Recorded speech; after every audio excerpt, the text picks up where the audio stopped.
और हालात तो आते हैं जाते हैं, ये आते रहेंगे जाते रहेंगे। हालातों का मुकाबला करना होगा। ये हालात तो मेरे ऊपर भी आए हैं, सबको पता है। बाड़मेर के लोगों को पूछ लो। गागरिया में जब सभा हुई तो वहां के विधायक की नींद हराम हो गई। 3-4 दिन बाद में रमजान स्टार्ट हुआ। 5 रमजान को 12-13 पुलिस वाले भेज दिए, असला लेकर मेरे को गिरफ्तार करने के लिए आ गए और बोला तुमने विधायक को गद्दार बोला है। मैंने वहां के एसएचओ साहब को बोला, मैंने कहा मैंने गद्दार नहीं बोला। विधायक साहब ने राजस्थान की विधानसभा के अंदर उनको पुरस्कार मिला तो उस अहंकार में और गुरूर में और घमंड में आकर बाड़मेर के एक भवन के अंदर बैठकर कहा कि सिंधी मुस्लिम कौम गद्दार है। फिर उसका जवाब मैंने और मौलाना कमाल साहब ने मीडिया कॉन्फ्रेंस करके जवाब दिया। हमने कहा विधायक साहब, अमीन खान साहब सुन लो, 43 साल वोट देने वाली कौम गद्दार हो सकती है तो वोट लेने वाला भी गद्दार है। मैंने एसएचओ साहब से उसी वक्त कह दिया था। मैंने कहा एसएचओ साहब, विधायक साहब का भी थाना यही लगता है और मेरा भी यही लगता है। उन्होंने 1 लाख से ज्यादा सिंधी मुस्लिम कौम को गद्दार बोला है। हम सारे के सारे उसके ऊपर केस बुक करवाते हैं, उनको भी गिरफ्तार करवा के लेके आओ। उन्होंने भी गद्दार बोला है, लाओ यहां पर, दोनों सुबह पेश हो जाएंगे। 151 में या 107 में पाबंद होके चले जाएंगे घर पे। जवाब दिया, झांक के बैठे नहीं रहे। फिर सोचा ये कंट्रोल में आने वाले नहीं है एमआईएम वाले। मैंने परवारी साहब को फोन किया कि मेरे साथ में इस तरीके से शासन का दुरुपयोग करके यहां के सत्ता में बैठे हुए विधायक और विधायक के जो चमचे हैं और जो उनको चमचागिरी करनी अच्छी लगती है, उन्होंने इस तरीके से 17,000 रुपए देकर सौदा किया है। माननीय मुख्यमंत्री साहब, आप अगर गरीबों के हितैषी हो, राजस्थान के डीजीपी साहब, आप अगर गरीबों के हितैषी हो तो आप वहां से मालूम करो कि रमजान के महीने में 18 घंटा रोजा रखकर जो आदमी भूख और प्यास की शिद्दत को बर्दाश्त कर रहा है, जिसका कोई गुनाह नहीं है, फिर उसको वहां की पुलिस प्रशासन विधायक के कहने पर या उसके चमचू के कहने पर कैसे गिरफ्तार करती है। तुमको जो जोर लगाना हो लगा लो, हम तुम्हारी गुलामी नहीं करेंगे। तुम एक बार एक उंगली हमारे सामने करोगे, हम तुम्हारे सामने पहाड़ की चट्टान बनकर खड़े रहेंगे, पर तुम्हारे सामने झुकने को हम तैयार नहीं है, चाहे तुम कुछ भी कर लो। और इंशाअल्लाह उस महोदय विधायक से मैं कहना चाहता हूं, अब की बार तैयारी कर लो, तैयारी कर लो। हमारे मीडिया के माध्यम से आज सुनते होंगे, हो सकता है जयपुर में बैठे होंगे किसी भवन के अंदर, सुनते होंगे। तैयारी कर लो, टिकट पे लड़ लो, बेटे को दिलाओ चाहे किसी को भी दिलाओ, ले आओ, हम बता देंगे तुमको कि किस तरीके से तुमने राज किया। अब की बार आओ।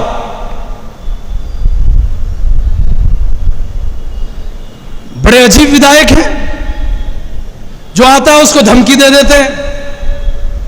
धमकी से काम नहीं चलता है। आप जाकर गरीबों के अंदर हमारी मांग क्या थी? 40-40 गांव है जिसके अंदर डामर सड़कें नहीं है। राजस्थान की विधानसभा में 4 सड़कें पास करवा के वहां आके बड़ी बड़ी मालाएं पहन रहे और लोगों के ऊपर एहसान जतला रहे हैं कि मैंने तुम्हारे लिए 4 सड़कें मंजूर करवा ली। अरे 4 गई भाड़ में। 40 गांव 40 साल से डामर सड़क के लिए तरस रहे हैं, पानी की एक एक बूंद के लिए तरस रहे हैं। आज भी वहां ऊंट छकड़े पर और गधों पर पानी लाया जाता है। माननीय मुख्यमंत्री साहब, आप राजस्थान के अंदर किसी भी कोई टीम बनाओ और सर्वे के लिए भेज दो।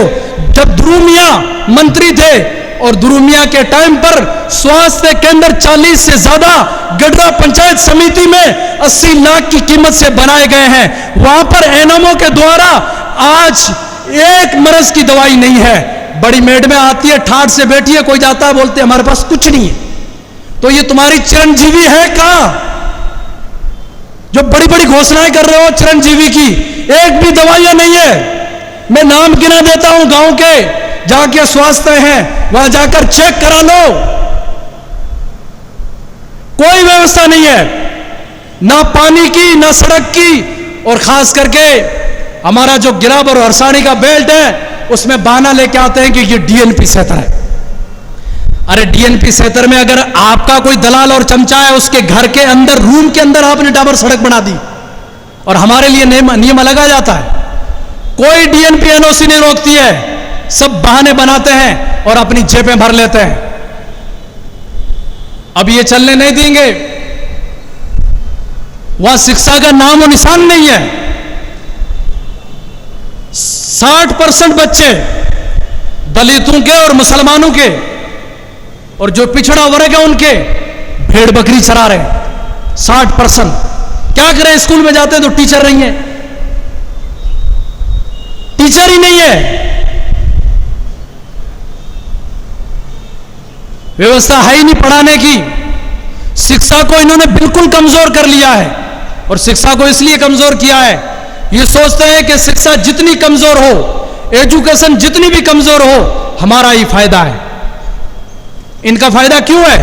कि जो शिक्षा से पीछे हट जाएगा, एजुकेशन से पीछे हट जाएगा, वो कभी इनका विरोध नहीं कर सकता है, कभी भी प्रोटेक्शन नहीं कर सकता है, कभी भी धरने पर नहीं बैठ सकता है। आपको शिक्षा के मामले में अपने बच्चों को आगे लाना पड़ेगा और अपने बच्चों को अच्छी से अच्छी आप तालीम दो। और माननीय मुख्यमंत्री साहब से हम धन दौलत नहीं मांग रहे हैं, हम ये नहीं कह रहे हैं कि हमारे घर पे बंगला कोठी बना के दे दो। मुख्यमंत्री साहब, हमारी मांग ये है कि हमें सड़क दे दो, पानी दे दो, बिजली दे दो, शिक्षा दे दो। और हमारे बच्चे जो आगे पढ़ने के लिए मेहनतें करते हैं, उनको जो कॉलेजें चाहिए वो अच्छी सी कॉलेजें दे दो। गागरिया में असदुद्दीन ओवैसी साहब की जो सभा हुई, 1 लाख के करीब पब्लिक थी, इतनी भारी भरकम सभा थी। उसी गागरिया के अतराफ में 80 के करीब गांव आते हैं, लेकिन वहां पर कॉलेज नहीं है, कॉलेज नहीं है। अब बताओ मुख्यमंत्री साहब, कल कॉलेज का ऐलान करोगे गागरिया के लिए, फिर हम आपको मान लेंगे कि हां आप वाकई हितैषी हैं। आपको ऐलान करना पड़ेगा, जहां जरूरत है वहां आप नहीं दे रहे हैं। गिराफ बेल्ट है, वहां मॉडल स्कूल का ऐलान कर दो, नहीं करेंगे। बस जमा कर रहे हैं, चुनाव कैसे लड़ना है उसके लिए खजाने जमा हो रहे हैं। काम करना पड़ेगा आपको गरीबों का। हमारे एक साले मोहम्मद साहब मंत्री हैं, अल्पसंख्यक मामलात मंत्रालय उनके पास में है। हमने तो उस मंत्रालय में कोई अंड फंड नहीं देखा है, कोई दिखाई नहीं दे रहा, पता नहीं क्या खर्च हो रहा है।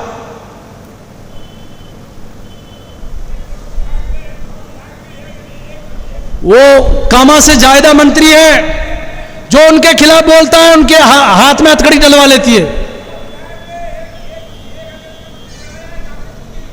हां, यह भी बात अच्छी है। 9 विधायक में मंत्रालय भी कैसा दिया जिसमें कुछ भी नहीं है। 1 मंत्री बनाया, सिर्फ 1, और उस मंत्रालय में कुछ भी नहीं है। और बड़े बड़े मंत्रालय खुद के पास में रख के बैठ रहे हैं। सचिन पायलट साहब से भी छीन लिए, अब पायलट साहब बेचारे अलग भाग रहे हैं, क्या करेंगे उनसे, सब कुछ छीन लिया। आपसी कुश्ती चल रही है। अरे भारतीय जनता पार्टी के हम तो वैसे ही विरोधी हैं, लेकिन यूनुस खान को पीडब्ल्यूडी मंत्रालय, परिवहन मंत्रालय दिए थे। माननीय मुख्यमंत्री साहब, आप तो बड़े दिल वाले हो, दे दो एक मुस्लिम को कल पीडब्ल्यूडी का मंत्रालय दे दो, परिवहन मंत्रालय दे दो। कभी भी नहीं दे सकते हो, आप कंजूस हो।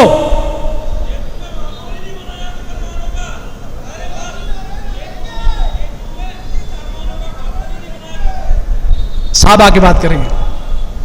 तो इसलिए इंशाअल्लाह ऑल इंडिया मजलिस से इत्तेहादुल मुस्लिमीन राजस्थान के अंदर इलेक्शन लड़ेगी। बेचारे कोई सोच रहे हैं कि ये तो ऐसे ऐसे करके इलेक्शन नहीं लड़ेंगे। इलेक्शन तो हम लड़ेंगे, हार जीत ये अल्लाह के हाथ में है।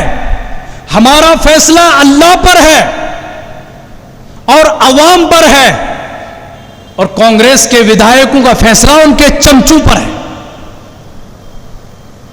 हमारा फैसला अल्लाह पर है। इंशाअल्लाह जद्दोजहद करेंगे तो कामयाबी जरूर मिलेगी। आज नहीं मिलेगी तो कल मिलेगी, कल नहीं मिलेगी तो परसों मिलेगी। मेहनत करते जाओ, सीढ़ियां दर सीढ़ियां चढ़ते जाओ, चढ़ते जाओ, कामयाबी इंशाअल्लाह जरूर मिलेगी आपको। हम कोई बड़ी बड़ी मांगे तो आपके सामने रख नहीं रहे, जो हमारे जायज मकाम है वो हम मांग रहे हैं, हमें जायज मकाम दो। 36 कौम के किसी के भी जायज मकाम हो, सबके मसाइल को हल करो आप।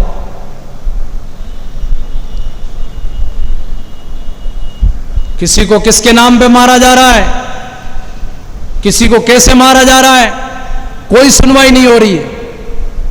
आपसी नफरत फैलाने में ये बड़े माहिर हो चुके हैं। नफरत फैलाते हैं, आप लोगों में फूट पटकते हैं और फिर उन दो सफों के बीच में ये राज करते हैं।